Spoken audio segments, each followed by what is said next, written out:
enfermedad renal crónica. Y ayer nos detuvimos un poquito pues en lo que son las recomendaciones. Iniciamos en lo que era un poco la parte de las recomendaciones nutricionales, sobre todo las proteínas, que son las que generan un poquito a veces de controversia en esta enfermedad. Porque lamentablemente, aunque las proteínas son necesarias indispensables para lo que es la parte nutricional, tenemos la desventaja que pueden, todavía se menciona de que puede deteriorar realmente mucho la función del del riñón, y que hay que limitarlas. Pero sí es importante tener en cuenta que siempre va a ser diferente el aporte de proteínas del paciente cuando está en un proceso de diálisis que cuando no está en diálisis, y también va a depender de la tasa de filtración glomerular, como vimos ayer. Recuerden que ayer también vimos la fórmula de Cockcroft-Gault para la que más se usa, ¿verdad?, en lo que era el tema para hacer el cálculo de la tasa de filtración glomerular. También, como menciona Kraus, revisamos estas dos recomendaciones de dos instituciones diferentes sobre el aporte proteico de acuerdo a la tasa de filtración glomerular, y lo que vimos es que ambas recomiendan, por ejemplo, que se utilicen proteínas tanto de origen animal como de origen vegetal. Solo que, por ejemplo, la NIS-DDK habla del 60% de proteínas de alto valor biológico, y en el caso de la KDO-QI, 50% de proteínas de alto valor biológico.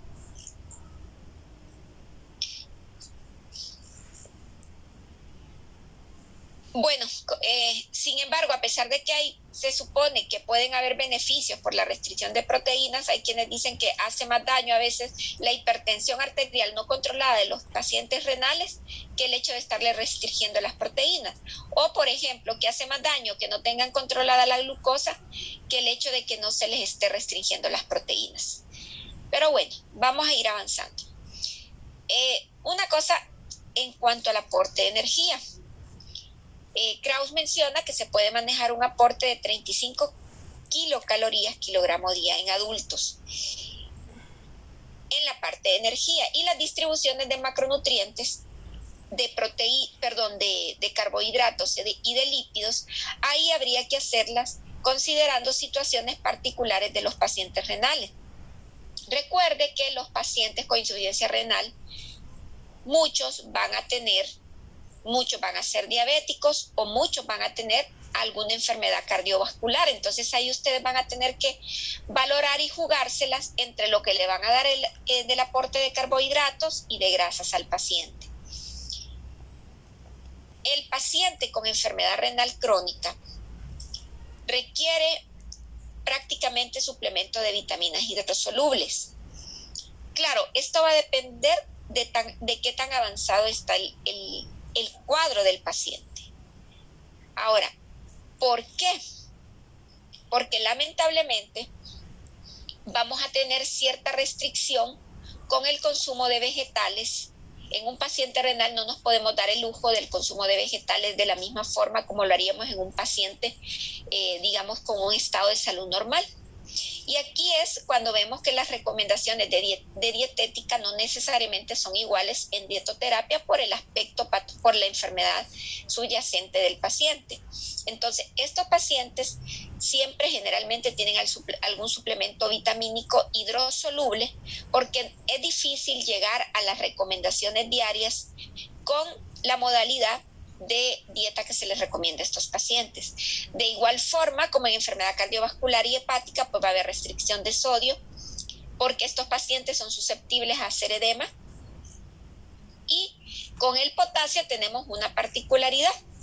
Cuando la enfermedad renal crónica no está tan avanzada, puede hacer que no sea necesario hacer una restricción de potasio o de alimentos ricos en potasio.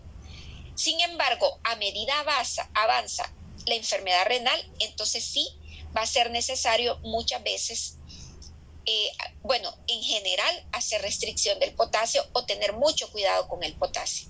Y por la misma razón de esta restricción que vamos a tener que hacer por el potasio es que a veces estos pacientes pues no llegan a alcanzar un aporte adecuado de vitaminas hidrosolubles. Otro detalle que nosotros tenemos que cuidar en el paciente con enfermedad renal crónica es el fósforo de los alimentos y el fósforo también sérico. El fósforo también es un electrolito que nosotros de forma normal tenemos que mantener niveles adecuados en nuestro torrente sanguíneo.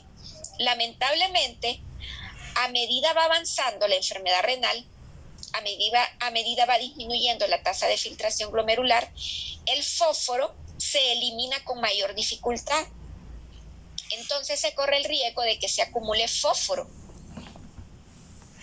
Y por esta razón vamos a tener que tener también cuidado con las proteínas. Ese es otro detalle, y aquí vamos a tener incluso también una limitante, o como dicen, esos retos que tenemos con el cálculo de proteínas de estos pacientes, porque todas las proteínas, todas las fuentes de proteínas de la misma forma también son fuentes de fósforo, y entonces cada fuente de proteína nos va a aumentar o nos va a proporcionar también fósforo, y resulta que el paciente renal está acumulándosele el fósforo de una forma anormal. Ahora, afortunadamente, en la actualidad, a pesar de que el fósforo es un dolor de cabeza, tenemos una salida sobre todo en el tema nutricional. Y es que la mayoría de los pacientes con enfermedad renal ya algo avanzada reciben tratamientos que contribuyen a reducir el fósforo también. Hace que no se absorba tanto el fósforo intestinal de los alimentos. Y eso nos va a ayudar también a tener un poquito, podríamos decir, de más libertad o más tranquilidad con el aporte de proteínas, ¿no?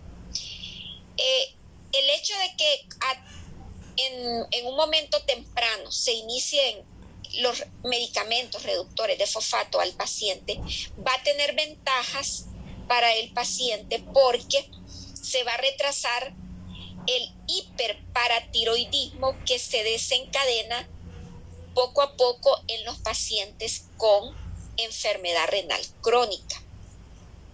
Y además de eso, se va a contribuir a que se reduzcan un poco o que se retrasen los problemas óseos. Importante que no se nos olvide, a medida avanza la enfermedad renal crónica, hay riesgo de que aparezca el hiperparatiroidismo. El hiperparatiroidismo es un aumento del funcionamiento de la glándula paratiroidea. Y la glándula paratiroidea resulta que se encarga de regular los niveles de calcio y fósforo en la sangre. ¿Qué tenemos que estar vigilando? Pues en estos pacientes, a medida va bajando la tasa de filtración glomerular, pues habría que estar evaluando enfermedad ósea, renal, ¿verdad? Y estos pacientes se van a beneficiar, si ya tienen una enfermedad renal ósea, de la restricción de fósforo. Entonces, ahí tenemos nosotros un papel un poquito importante en el tema de la regulación del fósforo. Pero como les decía, ahora que hay medicamentos que se utilizan para controlar un poco el fósforo, y eso se llaman quelantes de fósforo. Los quelantes de fósforo son medicamentos que eso los indica el médico realmente, pero se los dan a los pacientes con insuficiencia renal para que consuman simultáneamente en el momento de que ingieren los alimentos. El quelante de fósforo lo que hace es que capta el fósforo de los alimentos a nivel intestinal, haciendo que disminuya su absorción. Uno de los quelantes de fósforo más utilizados es el carbonato de calcio.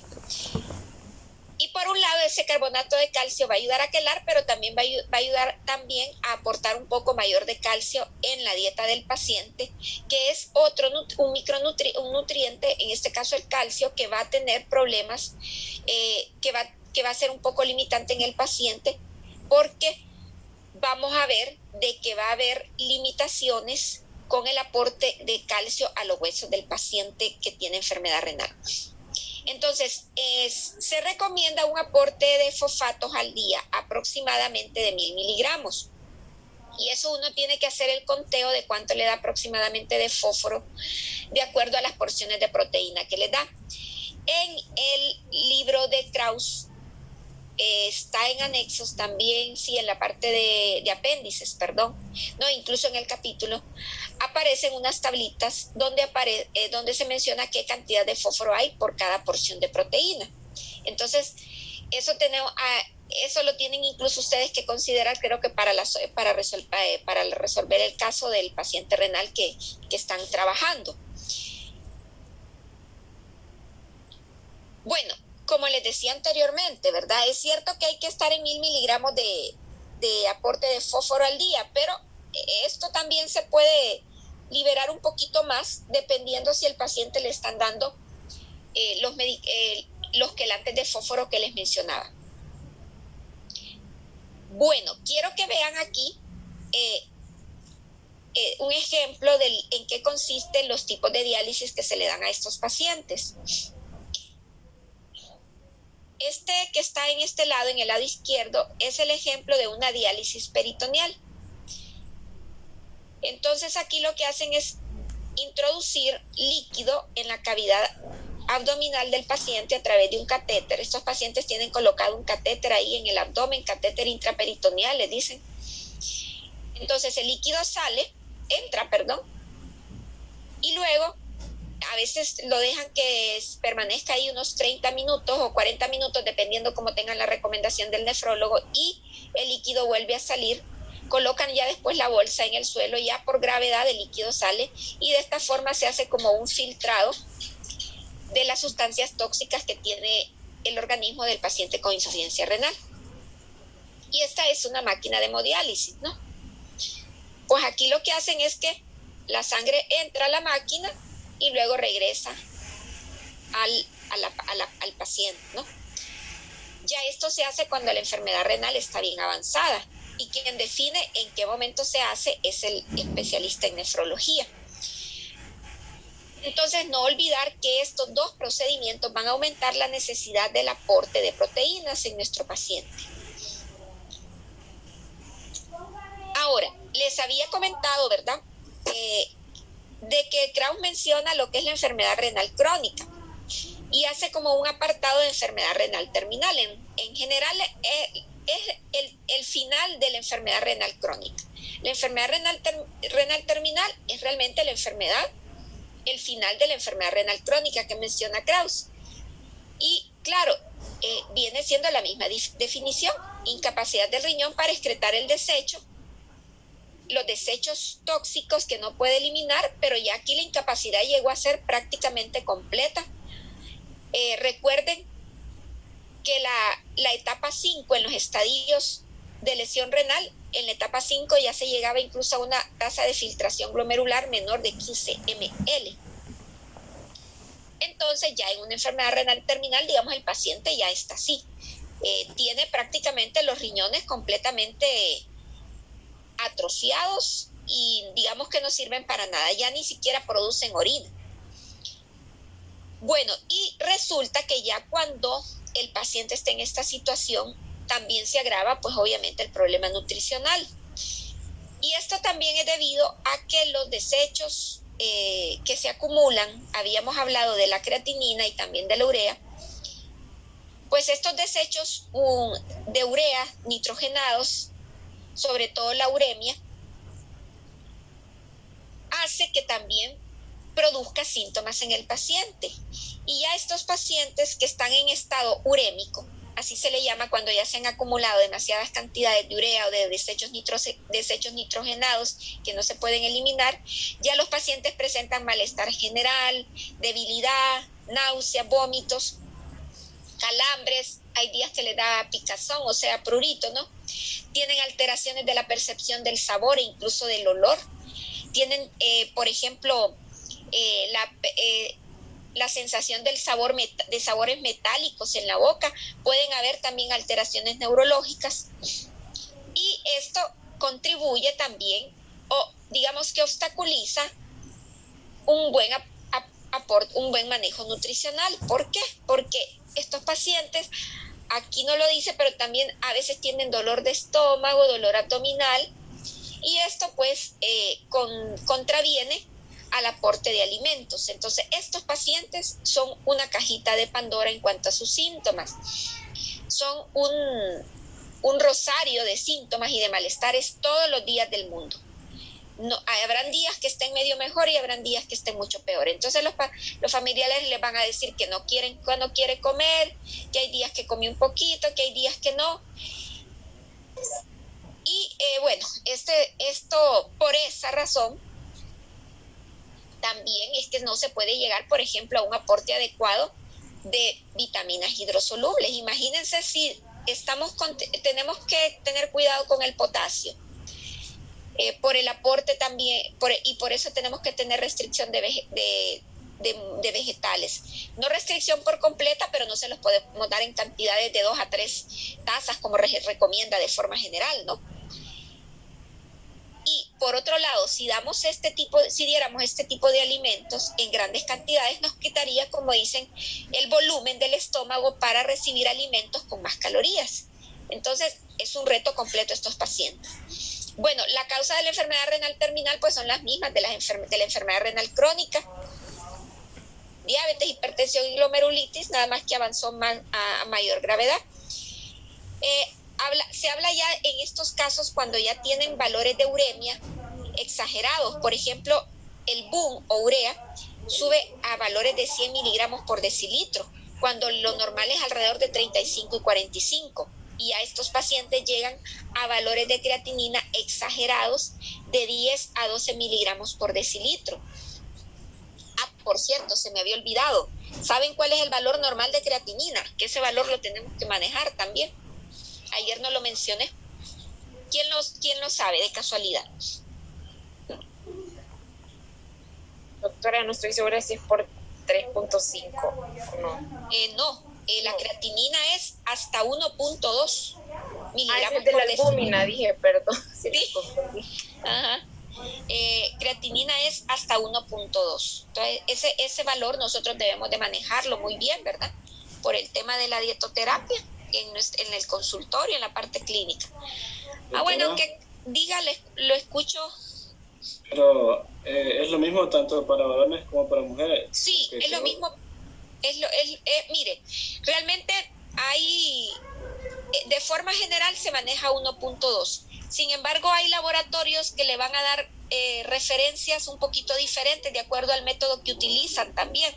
Algunos laboratorios ponen hasta 1.3. Eso, miren, es algo bien importante en el tema laboratorial, que a veces los métodos varían, el que hacen los laboratorios, pero normalmente ellos le colocan ahí la referencia. Y una situación con las mujeres y los varones. El varón produce más creatinina porque tiene más masa muscular que la mujer. No sé qué iba a decir, compañero, que lo interrumpí. Sí, acerca de eso, que normalmente siempre en los varones pues es más y en las mujeres es un poco menos la referencia. Ajá, exacto, muchas gracias. Qué bueno que el compañero también nos refuerza esto. Entonces, eso también es importante tenerlo en cuenta, ¿verdad? Incluso también puede variar de acuerdo al peso de cada paciente por la masa muscular que tiene, ¿verdad? Pero así de forma general se maneja entre 1.2. E incluso algunas literaturas dicen que para pacientes mayores, ancianos, manejan hasta 1.4, 1.3, 1.4.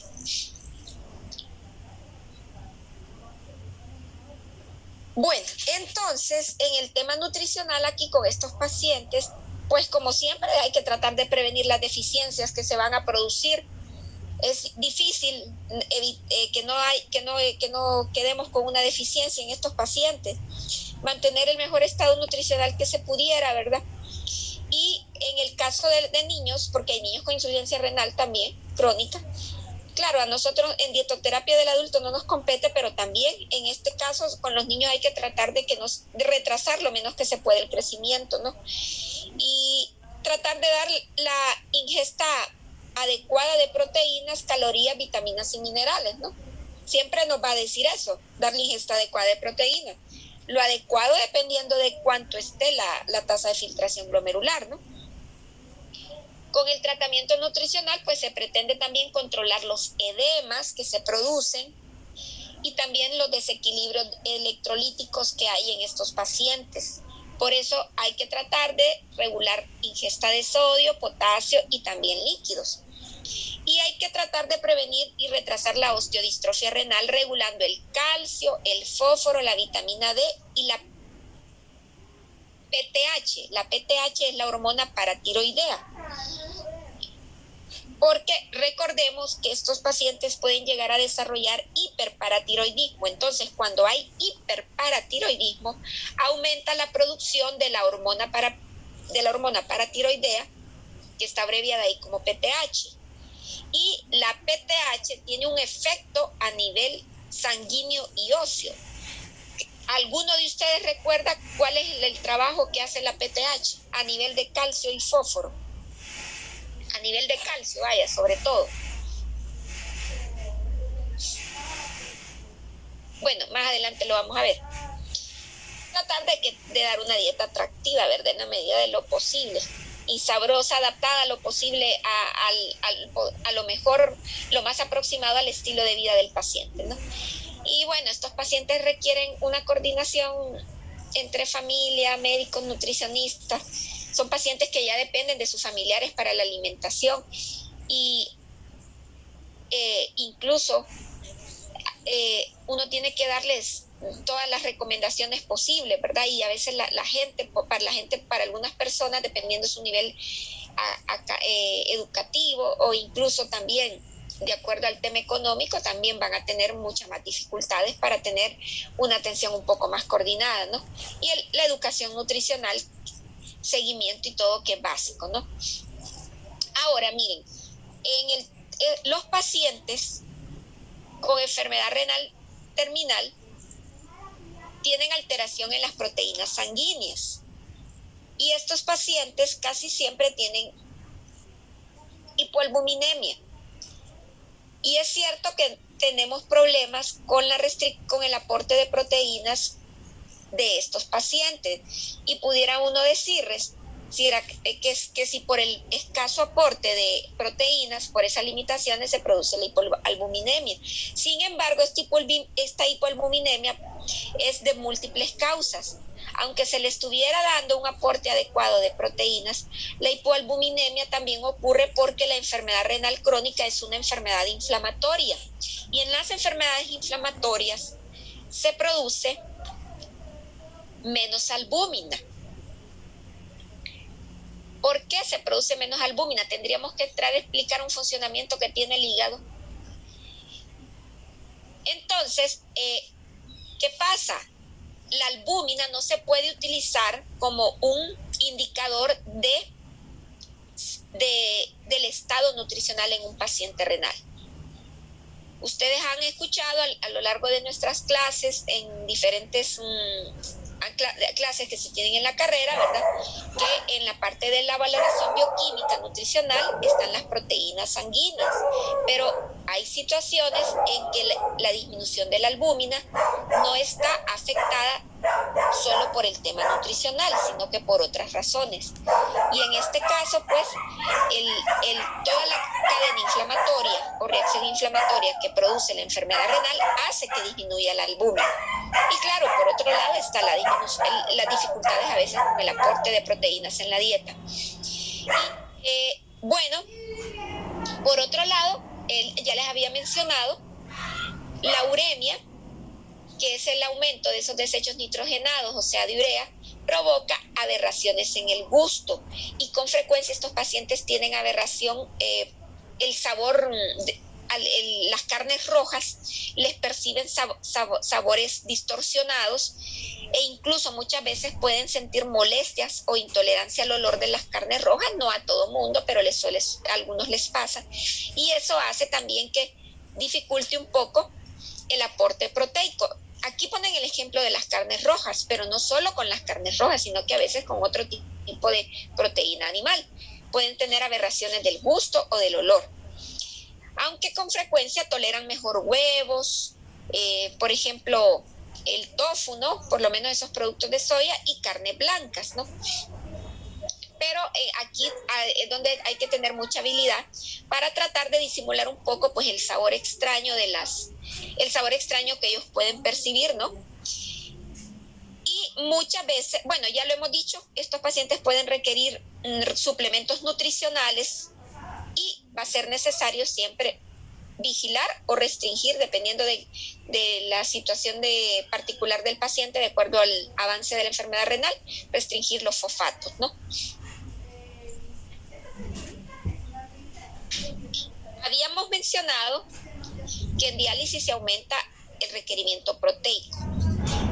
Y es que hay pérdida de proteínas en los procedimientos y por otro lado también los propios procedimientos inducen un estado inflamatorio, porque recuerden que en el caso de los pacientes con diálisis peritoneal, el tener ese catéter y entrada de prácticamente un cuerpo extraño en su organismo también contribuye a tener una reacción inflamatoria. Lo mismo pasa el hecho que con la hemodiálisis. Es cierto que la sangre sale, pero la sangre viene siendo el cuerpo que detecta algo extraño, que es la máquina, y entra, y esa sangre trae cierta reacción inflamatoria, ¿verdad? Porque la sangre, como dicen, entre comillas, está viva, ¿no? Está viva porque pasa por la máquina. La sangre va oxigenada bueno, no se oxigena en la máquina, ¿verdad? La sangre va por ahí y lo que va a hacer solamente a depositar los desechos, ¿no? En los pacientes con diálisis peritoneal tienen a veces pérdidas diarias, a veces hasta de 20 a 30 gramos de proteínas. Y hay pacientes de este tipo, pacientes con enfermedad renal terminal, que la diálisis la hacen 24 horas, a veces 1, 2 o 3 días de forma continua. Lo que hacen es que esa bolsita de diálisis peritoneal la colocan, la vuelven a bajar, se termina una, ponen otra y en ese cuento se van a veces hasta 12 o 24 horas y entonces vean por qué pierden a veces mucha proteína estos pacientes. Entonces estos pacientes pueden perder de 20 a 30 gramos diarios de proteínas. Por lo que en estos casos se recomienda que se les dé un aporte de 1.2 a 1.5 gramos por kilo de peso, como habíamos visto ayer, siempre con un aporte de 50% de alto valor biológico, ¿no? Y los pacientes con hemodiálisis, que está abreviado ahí como HD,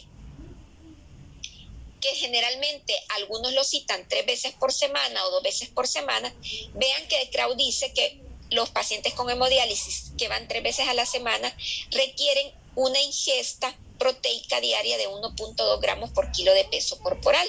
O sea, aquí tienen que subirle el aporte, ¿no? Y aquí lo mismo con el tema de los marcadores de proteínas en sangre. En la insuficiencia renal, la prealbúmina, recuerden que también es otro marcador nutricional metabolizada por el riñón, no es un buen marcador nutricional porque su valor siempre va a estar elevado, y esto también por la respuesta inflamatoria también, que como sucede con la albúmina, como lo habíamos mencionado. Ahora, bueno, en el tema energético, va a ser adecuada para tratar de que no se utilicen las proteínas, las poquitas proteínas que se le van a dar al paciente. En algunos casos hay que aprovecharlas y hay que tratar de darle un buen aporte calórico al paciente, ¿no? Se recomienda más o menos de 25 a 40 kilocalorías por el peso, pero de ahí de acuerdo al estado nutricional del paciente, porque van a tener pacientes renales en normopeso, algunos ya en desnutrición, y pueden tener alguno que otro también en sobrepeso, ¿no? Entonces ahí ustedes van a hacer el cálculo de las calorías de acuerdo a esa valoración, o también de acuerdo a si está ocurriendo simultáneamente en el paciente otra situación que agrave, que aumente la demanda calórica, como por ejemplo pueden tener un paciente con insuficiencia renal, con enfermedad renal terminal, que simultáneamente esté atravesando por un proceso infeccioso, cuadros febriles. Estos pacientes son susceptibles a tener infecciones porque son pacientes inmunosupresos.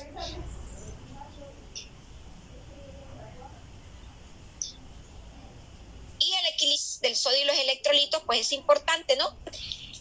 Ya sabemos, vamos a restringir, son las recomendaciones, iguales que, ¿cómo decir? Solo que un poco más estrictas, mucho más estrictas, que cuando la enfermedad renal crónica no está tan avanzada. En la terminal todo está más estricto, ¿no? Igual, restricción de sodio, líquidos, ¿no? Y hay que tratar de que no se sobrepase un aumento de peso de 2 a 3 kilogramos debido a incremento de líquido. Porque sucede que estos pacientes, por ejemplo, el día que van a diálisis, vaya, un ejemplo, los pacientes que los citan para diálisis a veces cada 2 días o cada 3 días, el día que ya van a su nueva diálisis ya van reteniendo más líquido, porque claro, porque como ya el trabajo que hizo la hemodiálisis ya está pasando, entonces siempre ya se sabe que van a ganar líquido entre cada diálisis y diálisis. Pero hay que tratar de que no se sobrepase esa ganancia de líquido y por eso hay que tratar de tener restricción hay que mantener la restricción de sodio y el agua en estos pacientes.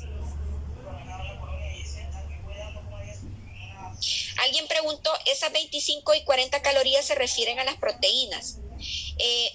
Es que recuerden que ese es el cálculo calórico total, 25 a 40 calorías. Ustedes van a maniobrar ahí. ¿Cuánto le van a dar? De acuerdo al estado nutricional previo del paciente. Y de ese total de calorías, pues ustedes van a manejar. Recuerden que vaya un ejemplo, si deciden darle a un paciente 30 calorías por kilo de peso y el paciente pesa 60 kilos, 60 por 30 son 1800, ¿verdad? Pero resulta que vienen ustedes y el paciente, por ejemplo, está en diálisis o en hemodiálisis, vaya, es un paciente que va a hemodiálisis. ¿Cuánto decía la recomendación de proteínas para hemodiálisis? ¿Alguien la recuerda? La acabamos de ver en la diapositiva anterior.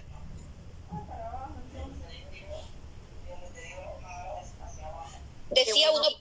Ajá, vaya, dígalo usted, perdón. No, sí, de 1 a 1.5. En hemodiálisis de 1.5 a 2, pero también decía 1.2 en hemodiálisis. ¿Se acuerda? Entonces, bueno, entonces lo que quiero hacer es que la compañera pregunta si esas 20 a 30 calorías son en base a proteínas. Entonces, no, esas son 20 a 30 calorías al día de acuerdo al peso. Entonces, por ejemplo, si el paciente pesa 60 y digamos que definió darle 30 calorías, son 60 por 30 son 1800 calorías, ¿verdad? Pero digamos, si queremos darle al paciente 1.2 gramos por kilo de peso en calorías, en proteínas, porque resulta que el paciente ve hemodiálisis, ¿cuántas proteínas le tocarán? ¿Cuánto le tocarán de gramos de proteínas? El paciente pesa 60 y le vamos a dar 1.2. ¿Cuántos gramos de proteína al día le daríamos a este paciente? Por 1.2, 72 gramos. Exacto, 72. Le vamos a dar 72 gramos de proteína, pero habíamos dicho que las calorías totales que le íbamos a dar eran 1800. Entonces, de esos 72 gramos, ¿cuántas calorías me dan 72 gramos? Hágame ahí la multiplicación. 288 calorías. Exacto. Entonces, si queríamos darle 1800 calorías y resulta que por las proteínas que le vamos a dar ahí 200, ¿cuánto? 288, entonces quiere decir que el de las 1800, le vamos a restar 288, y esa diferencia yo la voy a distribuir entre macronutrientes que no son proteínas, grasas y carbohidratos. Y ahí vean ustedes cuánto quedaría el aporte de proteína en porcentaje. Haga ahí la división de 288 entre 1800.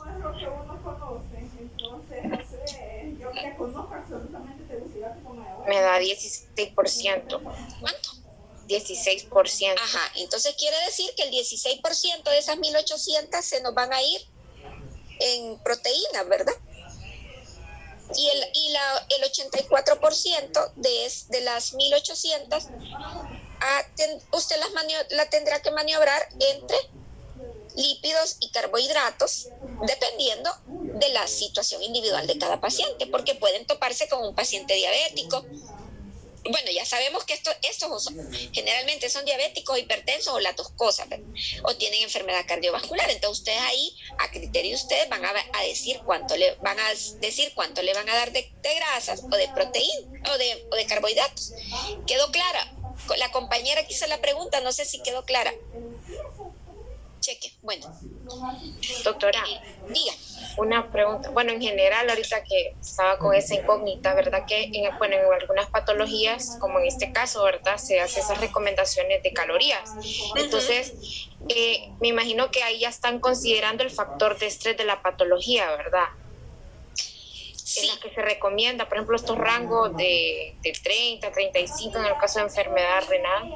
Sí, de hecho hay unas tablitas para factor de estrés donde, miren, yo les voy a compartir, aunque sea por imagen, porque ese yo lo he buscado en internet, lo he tratado de bajar de forma digital y veo que no existe. O sea, sí existe, pero ahí el link para comprarlo, ¿verdad? Es un manual hospitalario, donde ahí le ponen el factor de estrés dependiendo del paciente quemado. Incluso yo les voy a mandar, aunque sea la foto, porque como tenemos que ver diabetes, ¿verdad? Son como 3 paginitas de ese folletito donde habla de las fórmulas predictivas, y entonces le explica a uno bien clarito en qué condiciones utilizar, por ejemplo, tal fórmula predictiva. Incluso le dice que le explica bien bonito, por ejemplo, que la de Harry Benedict en qué situaciones le sobreestima. O sea, está bien explicadito. Yo se lo voy a mandar incluso por foto, porque vamos a tener un día un encuentro solamente dedicado a eso, ¿verdad? Solamente para que lo revisemos. Yo se lo voy a compartir. Sí, excelente, doctora, suena bueno el material. Sí, y yo sinceramente ya me he metido a la web a ver si aparece eso en línea y pirateado, pero no. Les voy a mandar la fotito, incluso si alguna vez tienen chance de comprarlo, cómprenlo porque es pequeño, vale como, creo que lo compré ahí en ese lugar que vamos todos ahí por el Prado. ¿Cómo se llama? A comprar libros. En librería universitaria. Bueno, Universal, en la Universo. En la universitaria nunca lo vi. En la librería Universo lo compré, creo que me costó como 500, pero, o sea, me sirve para consulta rápida, porque es bien, y para cuestiones hospitalarias, les voy a mandar la foto y les voy a mandar de la portada. Cuando lo puedan comprar, cómprelo, porque incluso ahí también le explican lo de las fórmulas enterales, hay de alimentación parenteral, como para una consulta más rápida, cuando uno está apurado, ¿verdad? Bueno, ahí se los comparto. Bueno, ya el tema del consumo de sodio, de las restricciones recomendadas, ya las sabemos. Vamos a pasar avanzadito esto, ¿verdad? Y bueno, sí, en esto sí quiero hablar un poco del potasio. Ya sabemos de que tenemos que limitar el potasio de acuerdo a la concentración sérica, a la diuresis, a los fármacos y a la frecuencia de la diálisis. También, por ejemplo, entonces a nosotros nos va a tocar asesorar a los pacientes y a la familia de los alimentos bajos en sodio y bajos en potasio, ¿no? También tenemos que revisar técnicas de preparación de alimentos, sobre todo para tratar de que el potasio de los alimentos disminuya. ¿Qué técnicas de preparación de alimentos conocen para que el potasio de los alimentos disminuya? En el caso de los vegetales, sobre todo. ¿Qué recomendación haría ustedes? El remojarlos y luego la cocción. Ajá. Exacto. Pero también pelarlos, ¿no? Porque recuerden que la cáscara, la razón por la cual se sumerge en agua el alimento, el vegetal es porque el potasio se va diluyendo un poco en el agua. Pero si está con cáscara, la salida de potasio va a ser casi nula, sobre todo si el vegetal está entero. Pero claro, los tienen que trozar en cubitos, partirlo en cubitos para que la superficie de exposición al agua sea mayor. Pero ojo, si pelarlos también antes para que no quede cáscara, que la cáscara disminuiría también la superficie de exposición directa al agua. Entonces, como ustedes dicen, dejarlos en remojo. Algunos libros dicen 12 a 24 horas. Y por otro lado, una vez que se dejan en remojo, que se descarte el agua, pues también si lo van a cocer, al cocerlos, entonces botar el agua, ¿no? Y aquí es donde uno trata de evitarle los alimentos asados a los pacientes, porque no por el tema de calorías, sino que porque el asado retiene potasio, sino que por eso aquí tenemos que darle las cosas, como dicen, cocidas y pasadas, como dijeron ustedes, por remojo, ¿no? De 12 a 24 horas. A la gente díganle 24 horas. Hay libros que dicen solo 12, pero díganle 24 horas, porque la gente si le dicen 24 hace 12, si le dicen 12 no hace 12, hace 6, es manía. Entonces hay que hacer esas mentiras, hay que mejor a veces ser un poco drástico para que cumplan un poco más las recomendaciones. También hay que tener en cuenta que sí es cierto que los alimentos nos pueden subir el potasio, como dicen, para que no nos echen la culpa. También puede haber situaciones que no tienen que ver con la alimentación que le suban el potasio al paciente. Y por ejemplo, si la diálisis es inadecuada, si no está yendo a sus citas de diálisis, se le va a subir el potasio por muy buenas recomendaciones que le hayamos dado, ¿no? Por otro lado, también hay líquidos de dializado que también a veces pueden tener un poquito de potasio, ¿no? Y también cuando la glucosa sanguínea se eleva, también se eleva el potasio. El estreñimiento favorece la elevación del potasio. La hemorragia digestiva, si de casualidad el paciente está teniendo hemorragia digestiva, se le puede subir el potasio también, porque como la sangre se digiere, ¿verdad?, en el intestino, y recuerden que la sangre tiene potasio ya de por sí. Entonces todo eso, las transfusiones sanguíneas, a veces los pacientes son sometidos a transfusiones sanguíneas y algunos medicamentos que ahorran potasio, incluso los traumas también, los traumas importantes, ¿verdad?, los golpes grandes, la quimioterapia y la radioterapia pueden contribuir a subir el potasio, ¿no? Para que ustedes sepan, ¿verdad?, por si alguna vez, como dicen, para que no nos echen la culpa de que es solamente la comida, o investigar, ¿verdad? Investigar, porque tal vez ustedes le dieron excelentes recomendaciones y el paciente hace todo, y el familiar hace todo, pero va a decir, pero siempre se le sube y dice que es que no está funcionando la recomendación del nutricionista, pero tal vez es alguna de estas situaciones. Bueno, el otro problemita que podemos tener es el tema del fósforo, ¿verdad? El fósforo en realidad se excreta en la orina. Con el potasio tenemos la ventaja de que cuando hay diálisis y hemodiálisis se va eliminando el potasio.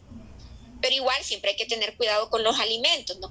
Pero el problema es que el fosfato sí resulta que tiene un peso molecular más grande, y resulta que no se puede eliminar de forma fácil por la diálisis, porque tiene un peso molecular más grande. Entonces el riesgo de que se acumule el fosfato siempre lo tenemos.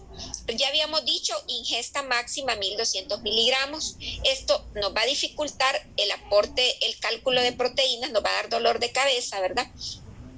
Todas las carnes contienen fósforo porque tienen ATP, y recuerden que el ATP es adenosintrifosfato.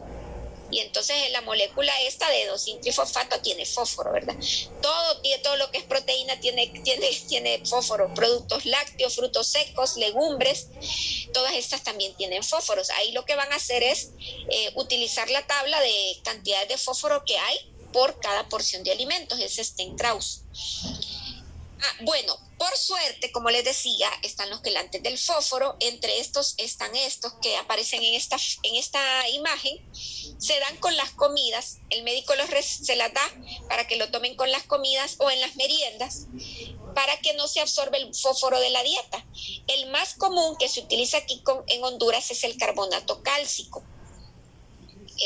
se utiliza es el que generalmente utiliza salud pública. Entonces, muchos pacientes están con carbonato cálcico. Entonces, también nosotros tenemos que hacer énfasis también para que nos ayude a nuestro manejo nutricional, explicarle a los pacientes que siempre que van a tomar los alimentos, que por favor no dejen de consumir el carbonato cálcico, porque nos ayuda a aprovechar las proteínas, ¿no? O sea, nos ayuda a que podamos dar un mejor aporte de proteínas y hacer énfasis al paciente, ¿no? Porque a veces también nos toca hacer un poquito de conciencia a nosotros en el respeto también de los medicamentos, porque mucha gente piensa que con la alimentación que si comen entre comillas saludable o de una forma mejor, es que pueden dejar algunos medicamentos. Estos otros quelantes de fósforo realmente casi no existen acá, pero los más frecuentes, el que realmente hay acá es carbonato cálcico. Bueno, ahora, ¿qué problema tenemos en los pacientes renales? Y el problema es la enfermedad ósea. ¿Y por qué se produce la enfermedad ósea en los pacientes renales? Porque resulta que a medida disminuye la tasa de filtración glomerular, se produce hay menos calcio a nivel de la sangre. Y ¿qué pasa? Hay menos capacidad renal de convertir la vitamina D inactiva a su forma activa. Recordemos que en el riñón se convertía la vitamina D inactiva a activa, ¿verdad? Y nosotros necesitamos la vitamina D para que se absorba calcio a nivel de tubo digestivo. Entonces resulta que como no hay buena producción de vitamina D, a los pacientes viene ¿qué sucede? La hormona paratiroidea tiene que hacer un trabajo mayor. La hormona paratiroidea se encarga de mantener un equilibrio del calcio entre el hueso y la sangre. ¿Qué es lo que hace? Cuando hay poco calcio circulando en la sangre del paciente, entonces la hormona paratiroidea aumenta la paratiroides aumenta la producción de hormona paratiroidea y saca el calcio de los huesos, y luego para que haya un adecuado nivel de calcio en la sangre. ¿Y por qué hace esto? Porque los bajones de calcio o elevaciones de calcio nos pueden dar complicaciones graves, incluso hasta la muerte. Entonces el cuerpo prioriza. Si a mí se me baja el calcio en la sangre, me puede dar hasta alteraciones cardíacas graves, musculares, tetanias graves, y entonces el cerebro dice, ni modo, vamos a tener que sacar del hueso.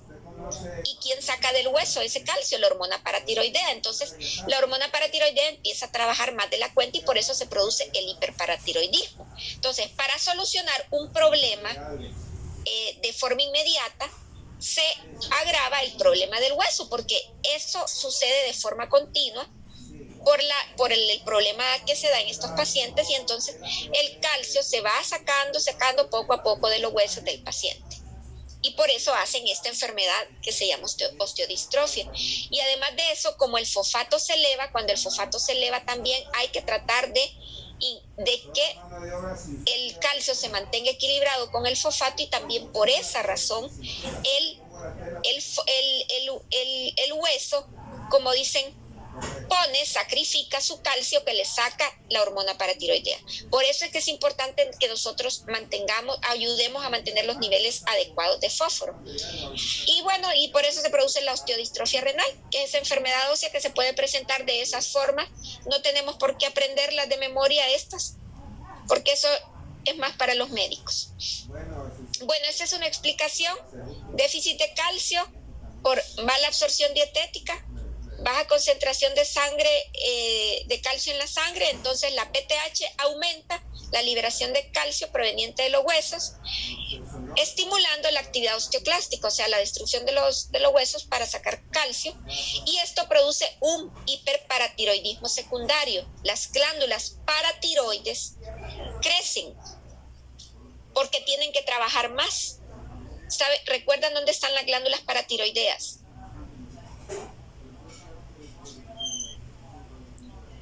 ¿Se acuerdan dónde están? Las glándulas paratiroideas. No, doctora. No sé si está, lo que voy a, no sé si están cerca de las glándulas suprarrenales. No. Está bien abajo. No sí, se preocupe. Bueno, te fue bien abajo. Las glándulas paratiroideas están en la tiroides, arribita, encima de la tiroides, encima de la glándula tiroidea. Acuérdense que la glándula tiroides la tenemos en el cuello, ¿verdad? Entonces, las glándulas paratiroideas las tenemos arriba de la tiroides, ahí encimita. Son bien pequeñas, casi ni se palpan. La tiroides sí la puede palpar uno. Entonces, resulta que crecen un poquito, y a veces, por eso es que a veces se les ve un poquito, a veces un poco más abultada la tiroides de algunos pacientes renales, porque como tienen que trabajar más para producir más hormona paratiroidea, para mantener el equilibrio del calcio, entonces crecen un poco.